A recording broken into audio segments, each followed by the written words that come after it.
Buying a new mouse might seem simple, but when you really think about it, it's an important decision to make, and one that you'll live with every time you sit down on your computer, so be sure to choose the one that will make your on-screen life easier.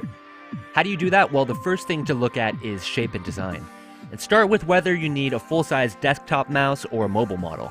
The difference there is obviously size and portability if you plan to travel with it, and the mobile ones tend to use alkaline batteries instead of a rechargeable micro USB port for juice. You should always look for a mouse that fits the ergonomics of your hand. There's different models for left and right-handed users in addition to contoured shapes to prevent the onset of repetitive strain injuries like carpal tunnel. Also, it's worth noting that a small mobile mouse might be a good fit for users with smaller hands. The majority of mice out there connect to a computer either through a Bluetooth wireless connection or using a USB accessory.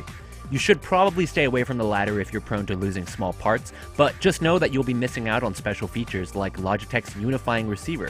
That lets you connect up to 6 devices to a PC or mobile device using a tiny USB dongle.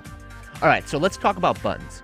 You're probably used to seeing mice with 2 or 3 buttons tops, but now you can actually get one with 5, 6, even 8 buttons that can be mapped to any function you want, whether that's opening a particular program, controlling your media, or switching between windows.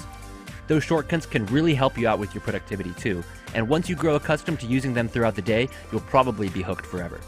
So here's my theory about mice. Everyone falls into one of 2 categories. You either prefer an infinitely smooth scroll wheel for jumping down pages with a single flick of the wrist, or you gotta have that ratcheting style wheel with notches that stop at each turn. Every brand has their own style, but I like Logitech's mice that can switch between the 2.